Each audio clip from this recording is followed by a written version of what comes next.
Rapaziada, e o Botafogo, hein, aprontou pra cima do PSG, gente.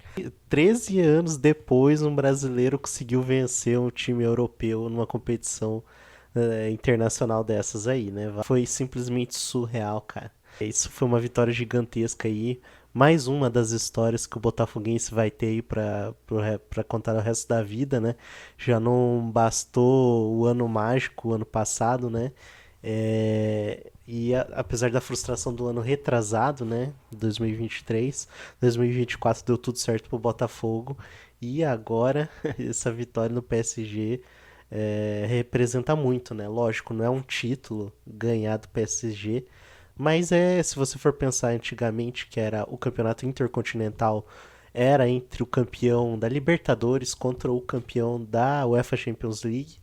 Foi isso que aconteceu, né? O campeão da Libertadores derrotou o campeão da Champions. Então, o PSG era muito favorito. E o Botafogo subverteu isso e venceu a partida, né? E venceu, assim, com uma tática muito sólida de se defender e atacar quando desse chance num contra-ataque, abrindo mão de posse de bola e abrindo mão de estar no ataque. Então, veio muito bem preparado, estudou bastante como o PSG jogava e deu tudo certo. Então, para mim, fica os maiores destaques é a defesa, né? Com certeza. Fica por conta ali da dupla de zaga, com o Jair com o Barbosa ali se defendendo muito bem, protegendo o gol do John, que também é um absurdo de goleiro, né? E também o meio de campo, cara. O que o Alan jogou para mim hoje foi surreal. Ele defendeu e ajudou a criar situações ali de ataque junto com o Gregory e o Marlon Freitas.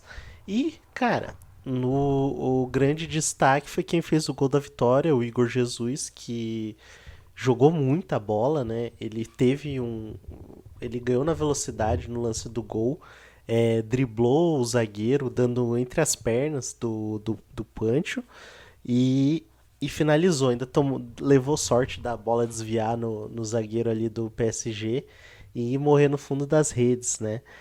O PSG que entrou em campo com um time misto, né? Não era 100% titular, mas assim, tinha pelo menos 4 ou 5 titulares ali. Então, tanto é que no intervalo, quando o Botafogo vai com a vitória pro intervalo, o PSG ele já volta com 3 substituições, né? 3 ou 4. E já coloca um monte de titular já, porque eles queriam vencer esse jogo. Há muita discussão se o europeu leva ou não a sério essa competição ou os antigos mundiais, mas para mim ficou claro, você via no desespero, na ânsia de fazer gol, é, o PSG não jogou mal não, hein? Jogou bem, bem ofensivo e tal, mas não conseguiu furar o ferrolho alvinegro. A gente tem como pontos de destaque ali do PSG o Kvaratskhelia, o georgiano Kvaratskhelia, né? Com o nome bizonho aí. Ele, cara, toda hora ele vinha pro ataque, cortava, chutava, cortava, cruzava. Ele deixou a defesa do Botafogo muito doida, cara. Ele tava toda hora ali, atacando, atacando, atacando. A gente teve também no segundo tempo o Barcola que entrou. Pra mim também fez uma partida muito boa ali, tentando, tentando. Vitinha nem se fala. Um meio-campo excelente. E tentaram de tudo. Levaram bem a sério. Quando acabou o jogo ali, o Donnarumma, o goleiro do PSG, ficou puto, reclamou ali. Então, quer dizer, não foi. Ah, estamos jogando um amistoso internacional aqui contra um time brasileiro que a gente não conhece e tanto faz. Não, eles tentaram vencer e fizeram de tudo. Não foi assim, ah, estou aqui de férias. Negativo. Quem falou isso, quem acha isso, é porque não viu o jogo, tá bom? Eu acabei não destacando também o trabalho do Savarino ali e do Arthur, mas eles também foram bem, assim, não, para mim não foram os grandes destaques do Botafogo, né?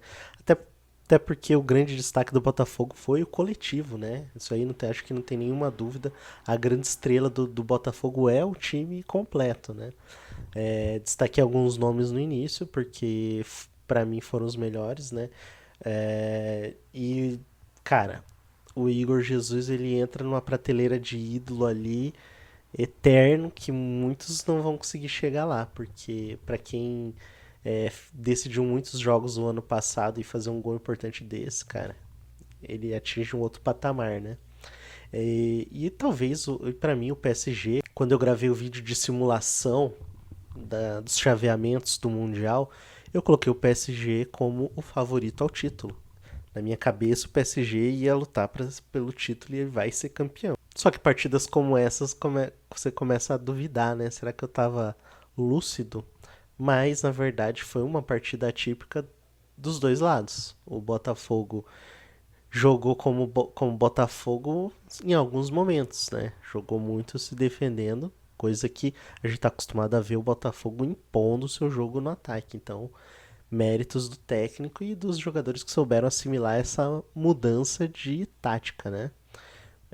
E o PSG jogou como PSG, colocou o seu jogo, ataque, ataque, ataque, pressão, e não deu certo. A marcação no meio de campo do Botafogo foi fundamental. Como eu disse anteriormente, a defesa foi o ponto alto ao lado do cara que decidiu o jogo. Esse Super Mundial tem colocado muito em xeque aquela questão de europeus versus sul-americanos, né? Então a gente sempre entendeu que o nosso futebol era inferior ao deles, então sempre a gente ansiava por chegar na final dos mundiais para decidir. Então vamos colocar aí o melhor europeu contra o melhor sul-americano e aí você me diz se nós somos tão abaixo assim. E o que acabava acontecendo que a gente só tomava sacolada nos últimos anos. Acontece que o contexto nunca era levado em conta. No último Mundial, o Botafogo chegou poucos dias depois de ter vencido a Libertadores para jogar o Mundial. Chegou extremamente cansado, perdeu o jogo das semifinais, né? Não chegou nem na final, perdeu para o time mexicano. E ninguém levou em consideração a questão também que era fim de temporada. Aí agora com os europeus a situação inverte, né? Ah, gente, vocês têm que entender que eles acabaram de terminar uma temporada, não, né? Chegaram agora ali, tiveram pouco tempo para descansar e treinar. Mas antes isso não era levado em consideração. Então eu acho que agora as coisas foram meio que equiparadas, né? Da galera daqui tá num outro ritmo de temporada, né? A gente tá na metade da temporada daqui do Brasil, por exemplo, e lá na Europa tá no início. Então as coisas meio que equilibraram, né? O Botafogo ele pode até não vencer o título desse mundial, pode nem chegar perto da final, mas esse jogo é um daqueles jogos que fazem a gente se apaixonar pelo futebol, que vai além da lógica, sabe? Vai pelo lúdico, vai pela fantasia, vai pelo imaginário da gente pensar, cara, é possível chegar lá, entende? Isso deve ser valorizado, é aí que se formam torcedores, é aí que se formam paixões. São noites históricas como essa que fazem o futebol ser o que é no coração dos apaixonados. Então, pessoal, desfrutem desse Super Mundial que tá muito legal. A gente vai ter ainda o confronto do Flamengo contra o Chelsea. Tô muito ansioso para ver esse jogo. E o Palmeiras venceu o Al-Ahly também hoje, no mesmo dia que o Botafogo. Então, os brasileiros por enquanto estão invictos, né? E vamos torcer para que siga assim, né? Obrigado por quem acompanhou até aqui, curte, compartilha e vamos torcendo aí pro sucesso dos brasileiros e dos sul-americanos aí, porque essa inferioridade que colocaram na nossa cabeça, eu tô achando que era uma mentira. Até mais.